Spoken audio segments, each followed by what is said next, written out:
자, 이제 이재명 더불어민주당 대표가 김경수 전 경남지사와 어제 독대를 했습니다. 아시겠지만 이제 김경수 전 지사는 되게 뭐 4개 항도 요구했고 이 거친 표현까지 쓰면서 이재명 대표의 일극 체제를 비판을 해왔습니다. 자, 김 전 지사는 이런 얘기를 했습니다. 김대중 전 대통령은 자신을 죽이려고 했던 세력과도 손을 잡고 첫 정권 교체를 이뤄냈는데 지금도 마찬가지다. 팬덤 정치 폐해 극복, 요걸 면전에서 강조를 했습니다.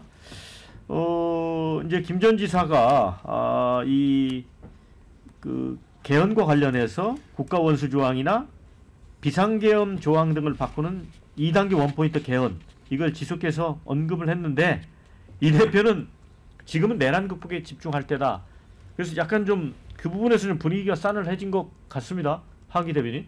아니, 분위기는 저는 끝까지 봤는데 좋았지만 개인적으로 좀 공허하다는 생각은 공허하다 했습니다. 그 뭐 팬덤 정치 극복, 사실 문재인 정부 때 친문이라고 불리는 분들도 팬덤 정치 많이 했거든요.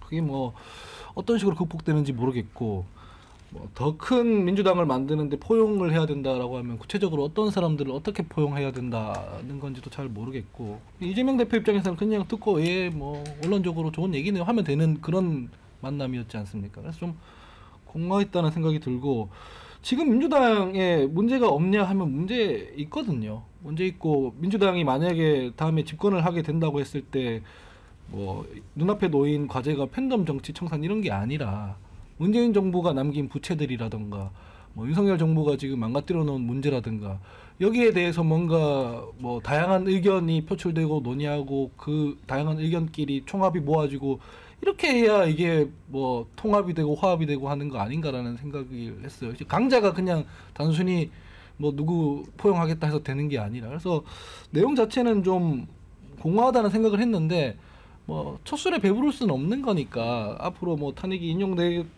인용된다면, 그리고 조기 대선이 펼쳐진다면 그 과정에서 여러 얘기들을 하면서 당내에서도 좀 다른 의견들끼리 경쟁하고 그랬으면 좋겠습니다. 네. 근데 이재명 대표는 이제 그 얘기 했잖아요. 지사님의 그동안의 지적이 완벽하게 옳다. 이런 얘기를 했습니다. 정국기 교수님. 예. 그러면 이제 좀 바꿀 부분은 바꿔야 되는 거 아닌가요? 이재명 대표가?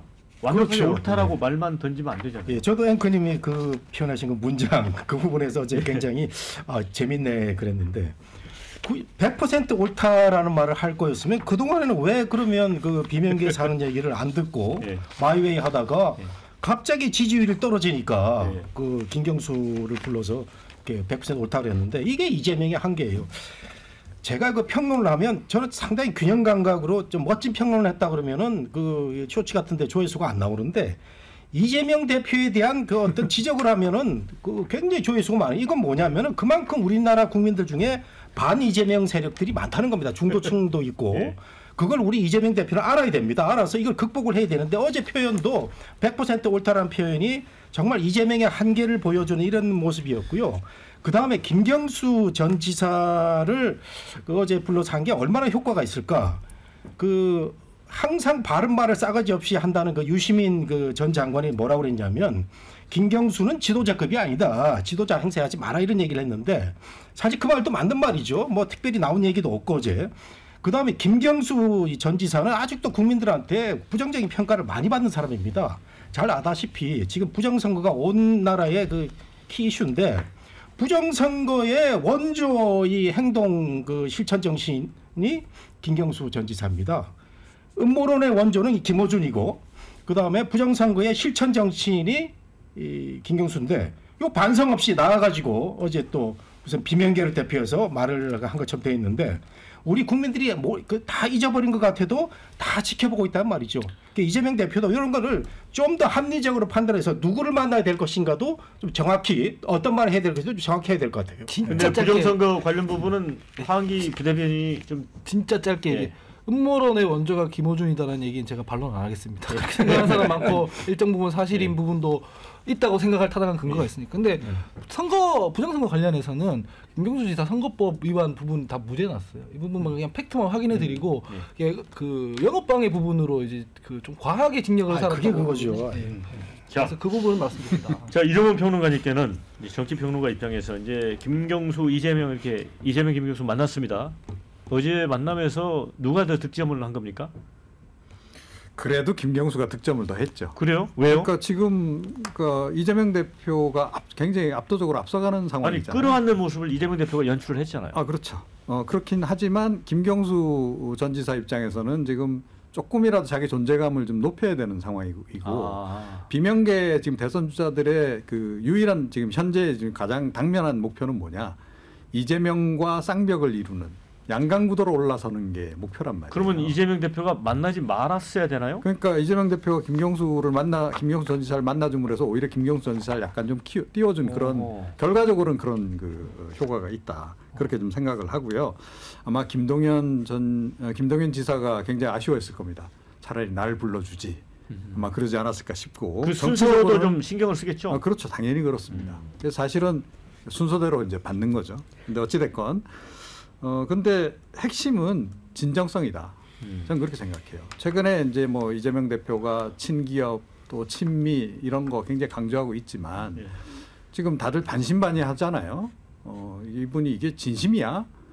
그동안 계속 기본 뭐 사회 이야기하고 하던 사람이 분배 강조하던 사람이 갑자기 성장 강조하고 하니까 다들 안 믿는단 말이에요. 아직까지는 지금 그런 상황인데 어제 회동도 좀 그랬다. 이렇게 생각해요. 포장은 근사했는데 통합이 얘기하고 뭐 그런데 정말로 저게 진심이야? 다들 지금 그게 반신반의하고 있는 그 부분이 문제인 거고 그걸 해소하는 게 제가 보건대는 이재명 대표의 최대 지금 그 핵심 과제가 아닌가. 그런데 어제도 그거를 제대로 못 해낸 거 아닌가. 저는 그렇게 생각합니다. 그러니까 이재명 대표가 최근에 뭐 성장 강조하고 또 이념 측면에서도 우클릭하고 이 통합을 이제 강조를 하는데 결국 진정성의 문제다. 하원기 부대변인. 뭐 그렇죠. 무심분립이라고 해서 이재명 대표는 지금 방향이 문제라기보다는 이때까지 했던 말들이라든가 이런 것들을 뒤집었던 전례들이 좀 있어요. 아니 근데 이렇게 만나도 자꾸 이재명 대표에 대해서 진정성을 이렇게 묻는 것도 좀 지나치다는 생각은 안 드세요? 근데 어쩔 수가 없는 게 제 얘기하면 또 욕먹을 텐데 체포동의안 부분에 넘어왔을 때 사람들은 그 민주당에서 가결표를 던진 의원들에 대해서만 문제 제기를 하지만 근데 그 이전에 이재명 대표가 그 이전에 나는 당당하게 수사에 임하고 영장실질심 다 받겠다라고 했습니다. 그러니까 체포동의안 넘어왔을 때 가결해란 얘기거든요. 근데 그 직전에 부결표 호소했단 말이죠. 그러면 그렇게 신경이 바뀐 데 대한 설명이 있어야 돼요. 그거 없었습니다. 그러니까 그런 모습들이 대중한테 남아있기 때문에 저 말 믿어도 돼? 라고 하는 그 불신들이 남아있다는 것을 대선에 임하는 후보이고 대선에 임하는 수권정당을 노리는 정당이면 알아야 된다는 거예요. 그거를 뭐 제가 지금 비난하는 게 아니라 당신 못 믿을 사람이다 하는 게 아니라 그렇게 생각하는 유권자들이 많이 있으니 그걸 어떻게 해소할지를 고민을 해야 해요. 그게 있기 때문에 이 자리에서도 방송에서도 그 진정성 문제를 가지고 우리가 논평하고 있는 거거든요. 그걸 다 해소할 때까지 뭔가 방법이 있어야 되거나 아니면은 계속 뭔가 호소하거나 그래야 되는 거죠. 자, 여당 입장에서 볼 때 문재인 부대변인 예. 그 두 분의 만남을 어떤 포인트에서 봤습니까? 그러니까 지금 워낙 국민의힘 저희 당의 상황이 어렵고 또 엄중하다 보니까 사실 어떻게 보면 최근에 그 민주당의 그 내부 상황에 많이 관심을 가지기 어려웠는데 어저께 역설적으로 그 이재명 대표와 그 김경수 지사가 만나는 걸 보니까 참 민주당도 어렵겠다라고 생각이 드는 것이 뭘 해도 현재 재미가 없는 것이 너무 이재명 대표라는 그 대선 후보 1위 존재감이 압도적이다 보니까 사실 어떻게 보면 굳이 이렇게 워딩을 따자면 1위 후보와 2위 또는 3위 후보의 어떤 만남인 것인데 뭐 팬덤 정치 폐해를 극복하고 극단과 배제의 정치 이런 메시지를 나름 날카롭게 김경수 지사는 말씀하셨지만 정말 재미가 없었어요. 저도 그 영상을 풀로 봤는데 김경수 지사가 사실 뭐 유시민 그 작가님 말씀처럼 지도자급인지도 모르겠고 저희 그 국민의힘에서 봤을 때는 근데 워낙 이재명 대표라는 어떤 그 존재감 그게 좋던 안 좋던 이재명 대표가 그 대중한테 주는 어떤 그 이미지가 있는데 이런 것들이 너무 세다 보니까 거기 누구를 갖다 붙여놔도 저게 이재명 대표 vs 뭐 다른 사람이 이렇게 구도로 비춰지기 때문에 김경수 지사가 돋보인 것인가? 뭐 저게 정치적으로 어떤 의미가 있는 것인가? 이렇게 한 번에 와닿지는 좀 않았던 것 같습니다. 아니, 현직 대통령이 내란을 해서 구속된 사상 초유의 상황에서 야당이 뭘 한다고 재미가 있겠습니까? 뭐 근데- 이건 동의합니다. 예. 예. 자, 만약에 이제 조기 대선이 이루어질 때 아까 운정영 부대변인이 지적했던 민주당이 좀 재미가 없다 이런 부분이 어떤 영향을 줄까요? 그건 뭐 흔히 하는 얘기로 이제 흥행에 불리한 거죠. 그러니까 흥행이 되려면 당내에서도 좀 이렇게 약간 격돌을 좀 해줘야 되는 거 아니겠어요?